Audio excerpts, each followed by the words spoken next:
अगर आगे बढ़े सर, जी प्रधानमंत्री इजराइल गए हैं सर।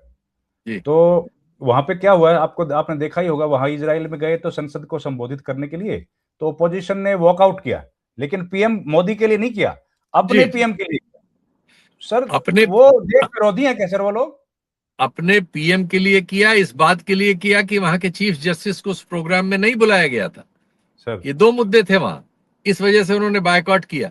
और जब तो मोदी जी का भाषण शुरू हुआ तो फिर वो अंदर आ गए, तो उन्होंने बिल्कुल अपना बायकॉट करने का वो भी दिखा दिया कि वो एक डेमोक्रेटिक कंट्री है।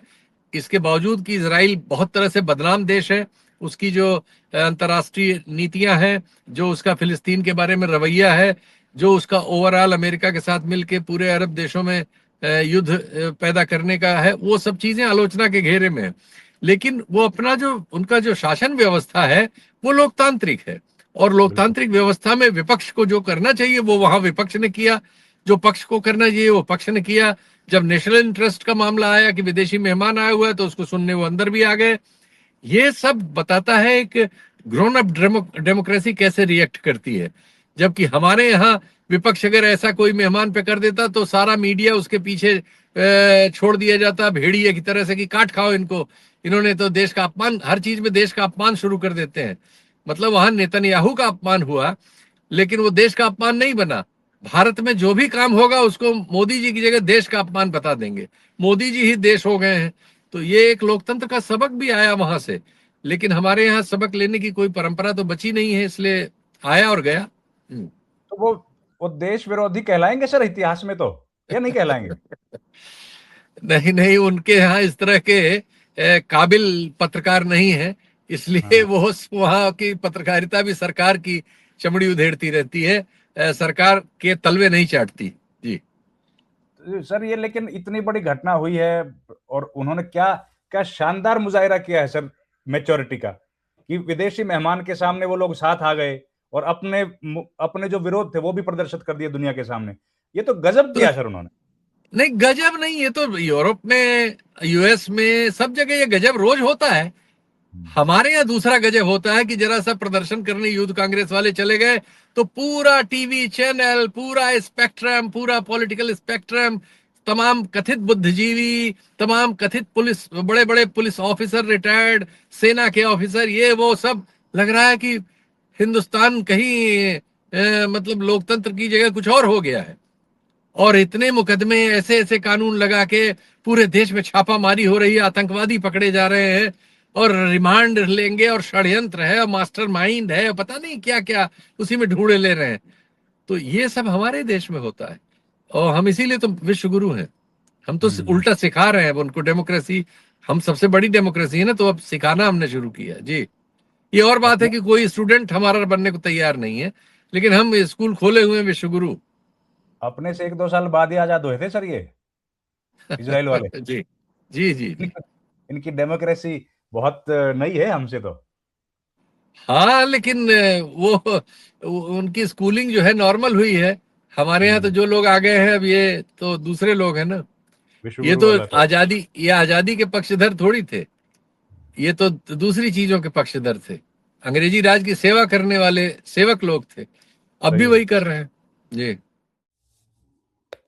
तो ये थी हमारी बातचीत शीतल पी सिंह जी के साथ।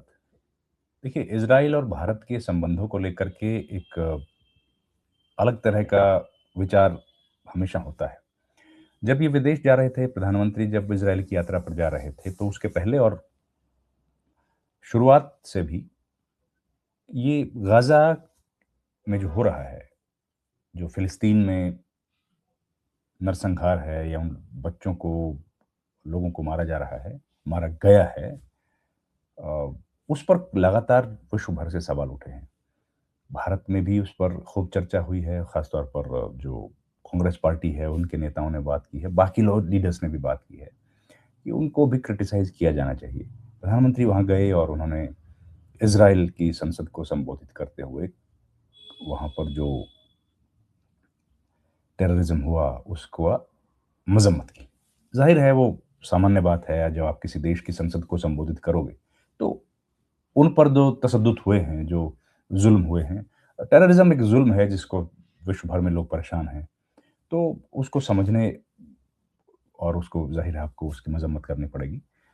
वो किया प्रधानमंत्री ने वहाँ पर। लेकिन इसीलिए शायद पहले के जो प्रधानमंत्री रहे हैं, वो और भारत सरकार की एक पॉलिसी क्लियर कट पॉलिसी रही है कि हम लोग 2 नेशंस की बात करते हैं, इज़राइल एक अलग स्टेट है, फिलिस्तीन अलग राज्य है। तो इन दोनों जो राज्य हैं, जो इंडिपेंडेंट स्टेट्स जो हैं, कंट्रीज़ हैं, इन दोनों की मान्यता भारत सरकार देती रही है। अब जब स्थितियाँ बदल गई हैं, तो प्रधानमंत्री दूसरी बार ऐसा हो गया अपने कार्यकाल के दौरान कि वो केवल इज़राइल गए हैं, वापस भारत आ गए और कहीं नहीं गए। तो उसको लेकर के विरोध हो रहा है। ऐसे में डेमोक्रेटिक सेटअप डेमोक्रेसीज़ जो हैं, भारत एक वाइब्रेंट डेमोक्रेसी है। अ, उसमें जो यूथ कांग्रेस का एक प्रोटेस्ट हुआ, यूथ कांग्रेस के प्रोटेस्ट में क्या हुआ? कई सारे सवाल उठे हैं कि वो सही हुआ, गलत हुआ, एआई समिट थी, इंटरनेशनल थी, व्हाटएवर। लेकिन ये भी एक इंटरनेशनल इवेंट था। एक भारत जैसे बड़ी कंट्री का एक प्रधानमंत्री वहाँ गए हैं, इज़राइल की संसद को संबोधित कर रहे हैं और ऑपोजिशन ने तुरंत उनके सामने बायकॉट कर दिया। क्यों? क्योंकि संदेश देना है कि वो अपने प्रधानमंत्री बेंजामिन नेतन्याहू से खुश नहीं हैं। उनकी जो नीतियाँ हैं, ठीक नहीं हैं। तो अब वो किसी ने ये तो कहा नहीं कि भई आपकी बेइज़्ज़ती हो गई है, देश के लिए बदनामी का सबब है, बहुत गलत हुआ। कोई नहीं कह रहा है। बिकॉज़ डेमोक्रेटिक सेटअप में विरोध करने का तरीका शांतिपूर्वक होता है। शांतिपूर्ण विरोध प्रदर्शन किए जाते हैं, ये उन्होंने किया है। और क्यों किए जाते हैं विरोध? इसीलिए किए जाते हैं ना ताकि वो अटेंशन मिले, उस इश्यू को लोग ज़्यादा हाइलाइट कर सकें, उस इश्यू को लोग देख सकें, इसीलिए तो किया जाता है, वही हुआ है। तो लेकिन किसी ने कहा नहीं कि जो बेंजामिन नेतन्याहू के विरोधी हैं, वो देश विरोधी हैं या वो लोग बेइज्जती करा दी उन्होंने देश की, किसी ने ऐसा तो कहा नहीं। लेकिन भारत में तो ऐसा कहते हैं, कह रहे हैं। चलिए, खैर अब जो है, वो है, हम लोग तो वही बात कर रहे हैं जो दिख रहा है।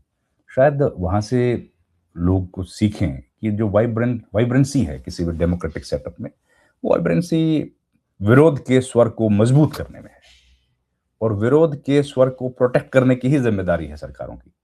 सरकार की प्राथमिक ज़िम्मेदारी यही है कि जो कोई विरोध कर रहा है, उसको बचाएँ, उसको सेव करें और उस विरोध की ज्वाला को जलने दें।